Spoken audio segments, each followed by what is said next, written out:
Good morning, grade 10s. So it was requested that we do a quick little lesson on trigonometry. So I'm going to try my best and hopefully this will help you out.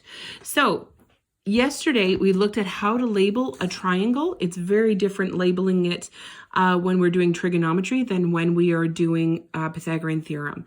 So in Pythagorean theorem, we label our hypotenuse a C. In this trigonometry, we still have a hypotenuse. If I have a pen that works, we still have a hypotenuse. I'm just going to call it hip. And hypotenuse is always directly across from the box, the right angle box. It's the longest side in the triangle, but sometimes you can't tell. And triangles are not drawn to scale very often. I'm going to say almost never in what we're doing. So look for the right angle box, and the hypotenuse is directly across from it. So also when you're labeling a triangle, what's different about these triangles, right? They're still right angles, but what's different about these right angle triangles compared to the ones we were doing when we were looking at Pythagorean theorem and similar triangles, these all now contain an angle. So this is the angle we're looking at. So directly across from that angle, we call this side the opposite. Okay, and right next door or beside it, we call it our adjacent. So that's how we label our triangle. Always label your hypotenuse first, because opposite is across, but adjacent could go either way. But if one is already labeled hypotenuse, then you can't make the mistake of labeling it adjacent. So what are your primary trig ratios? Well, yesterday we looked at tangent.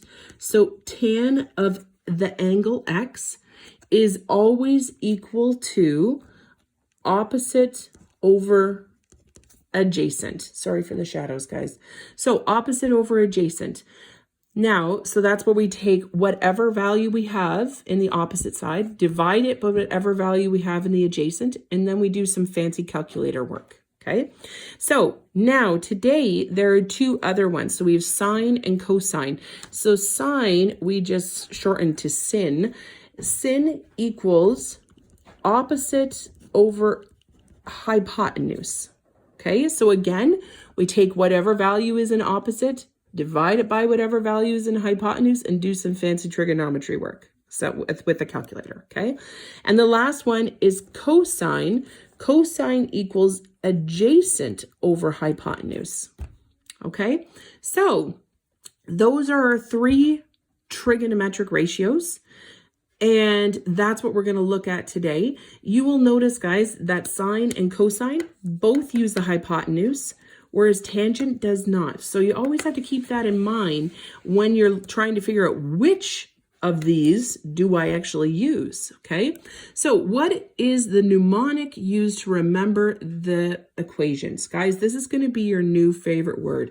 We're talking SOHCAHTOA.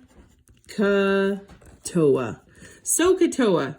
So sine equals opposite over hypotenuse, cosine equals adjacent over hypotenuse, and tangent equals opposite over adjacent. SOHCAHTOA, guys, this is your new favorite word for math. What else are we doing now? So examine the following triangle, label the sides opposite, adjacent, hypotenuse, and write out the three trigonometric ratios with respect to angle B. Okay, so here's what we're going to do. We're going to label always across from the box. We're labeling this our hypotenuse first. If we're talking about angle B, which is really, why would they say B? Because that's, okay, we're not talking B. We're talking A, okay? Because B is our right angle, so we never really care about the right angle. We already know what it is. So let's talk angle A. This is my opposite, because it's directly across from angle A. This is my adjacent, because it is right next door, right beside my angle. So in terms of opposite and adjacent hypotenuse, we're going to find SOHCAHTOA. So let's start with sine. So sine of angle A is equal to opposite over hypotenuse. So that is our opposite over hypotenuse. So we're just going to write this down as 20 over 29. That's it. Okay, so if we're talking about cos of angle A, so we're looking at adjacent over hypotenuse. And we just write them in, 21 over 29. So we're not worried about finding angles right now. We'll do that another day. Right now, we're just looking at how to calculate the side lengths. So now we're looking at tan of angle A is opposite over adjacent. So opposite over adjacent, and we just write in the numbers. And those are our ratios. They're set up. That is done. That's all we had to do. So now determine the sine and cosine values of the following angles and round your answer to 4 decimal places. So what you need to do, calculator. I don't know if you can see. In my calculator, it says degree at the top. Some of them will just say D. If I press this DRG button, it changes it. It says rad. I know it's really hard to see because of the glare, but it says rad, and then it could say grad. So we don't want any of those. So change it so it says DEG. It might just say capital D. So you have to be in degree mode. So if you have this DRG button, you can use that. Different calculators call it different things. I'm already in degree mode, but oops, nope, that's the wrong button. I don't even know how to change it on this calculator, guys. So we're not even going to worry about it. It's already in degree mode. If I can't get it back to degree mode for whatever reason, because I don't have the DRG button on this calculator and it's escaped me how I change it right now, I'm going to pop out the back of my calculator and I'm going to hit that little reset button. So with my pen or pencil, I hit the reset button. The default for every calculator that I've ever seen is degree mode. So go into degree mode and make sure it's there. So I brought out 2 calculators because each one's a little bit different. So what you want to do, some calculators, you have to type in the number first, and then the sign button, and some you have to type in the angle, the sign first, and then the number button. These 2 calculators actually, if you know which one you have, because if you press sign, it shows sign. If you press sign and nothing happens, you have to enter the numbers first. Okay, so here is sign, and we press 30 and equals. Okay, that's it. Sign 30. Can you see it? Sign 30 and equals. And that's it. That's all we have to do to answer these questions. So what is the answer? 0.5. Okay, so here I have cosine 48.5. So I'm going to type in cos 48.5 on my calculator, and I hit the equals button, and I get 0.6626, 0.6626, because it does say round to 4 decimal places.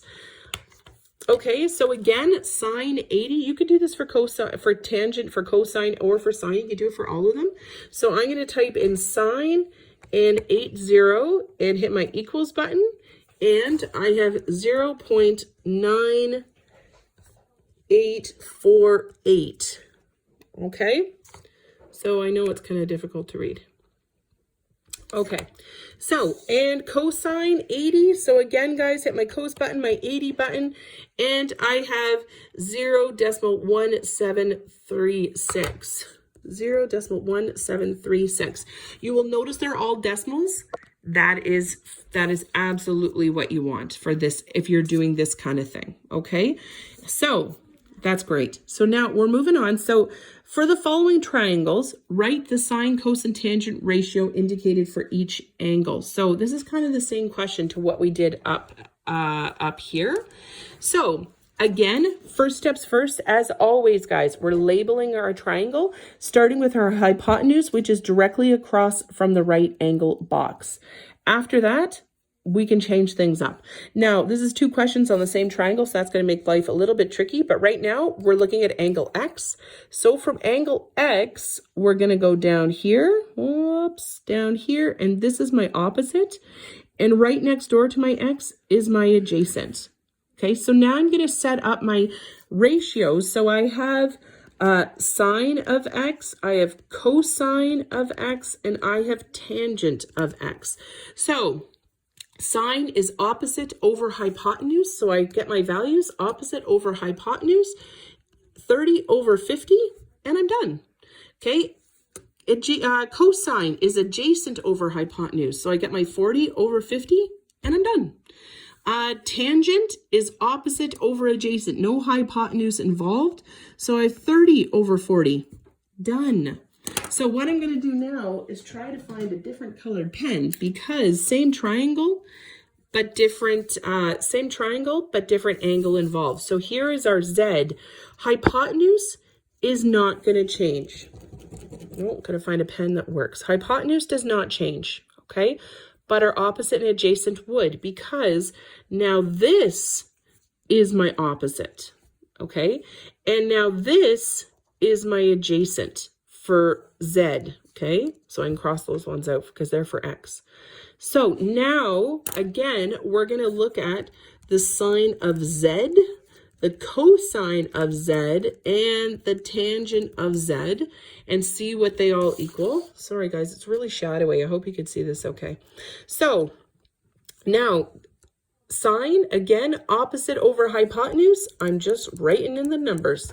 Cosine, adjacent over hypotenuse. Remember we switched adjacent, so 30 over 50.